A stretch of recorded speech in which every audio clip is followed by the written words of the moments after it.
আলোর পথের ডাক। একটি ছোট গ্রাম, নাম তার আলোর পাড়া। গ্রামটি অন্য সব গ্রামের মতোই, কিন্তু একটা জিনিস আলাদা, এখানকার মানুষ নামাজ পড়া বা ধর্মীয় কাজের চেয়ে দুনিয়ার কাজেই বেশি মনোযোগী। তবে গ্রামের এক কোণে এক বৃদ্ধা থাকেন, নাম তার রাহিমা খালা। তিনি একাই থাকেন। তার একটাই স্বপ্ন, গ্রামের সবাই যেন নামাজ পড়া শুরু করে এবং আল্লাহর পথে ফিরে আসে। রাহিমা খালা প্রতিদিন সকালে এক অদ্ভুত কাজ করতেন। তিনি সারা গ্রামে ছোট ছোট চিরকুট রেখে দিতেন।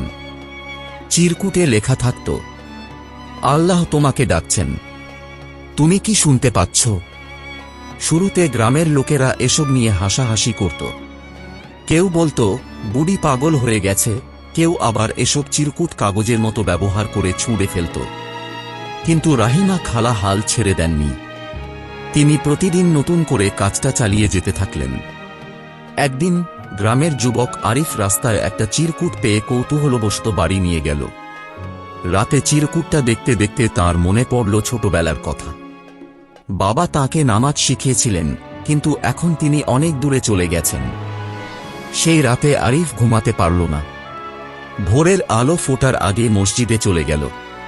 এভাবে একে একে গ্রামের আরও কিছু লোক রাহিমা খালার চিরকুট পড়ে নিজেদের জীবন পরিবর্তন করতে শুরু করল।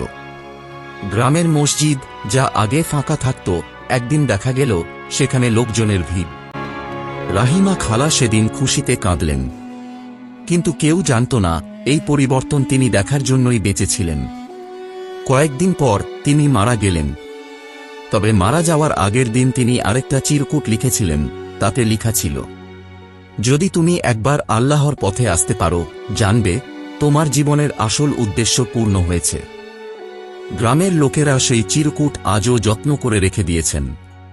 আর সবার মুখে মুখে একটা কথাই, রাহিমা খালা আমাদের আলোর পথ দেখিয়েছেন।